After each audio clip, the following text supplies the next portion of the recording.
बहुत बढ़िया सी चर्चा भजन लेके आयल बड़ी वाला लोगन के अच्छा लगी वीडियो के लाइक कर दे, हम चैनल के सब्सक्राइब कर दे। हम तो चली भजन सुन ली। सखी हो कौन धर्म कइलू अपना हाथ से, सखी हो कौन धर्म कइलू अपना हाथ से, पहिलू भोलेनाथ के ना। सखी हो कौन धर्म कइलू अपना हाथ से, पहिलू भोलेनाथ के, पहिलू भोलेनाथ के, शंभुनाथ के ना, पहिलू भोलेनाथ के, शंभुनाथ के ना।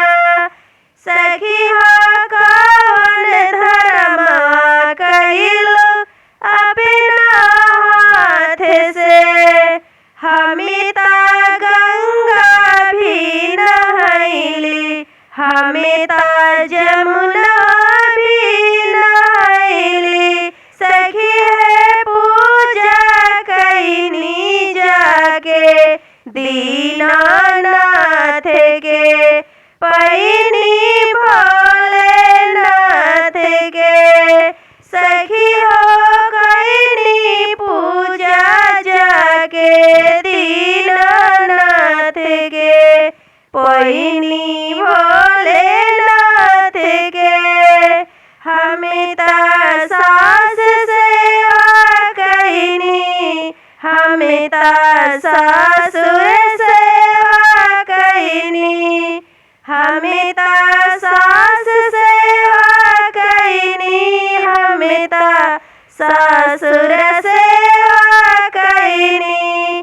सखी हो पति सेवा कइनी अपना हाथ से, पैनी भोलेनाथ के। सखी हो पति सेवा कइनी अपना हाथ से, पैनी भोलेनाथ के। हमिता अंधरा के राह दिखैनी, हमिता भूखा के पेटवा भरनी, हमिता अंधरा के राह दिखैनी, हमिता भूखा के खियैनी। सखी है हमिता बूढ़ा सेवा कइनी अपना हाथ से, पैनी भोलेनाथ के ना। सखी है हमिता बूढ़ा सेवा कइनी अपना हाथ से, पैनी भोलेनाथ के ना।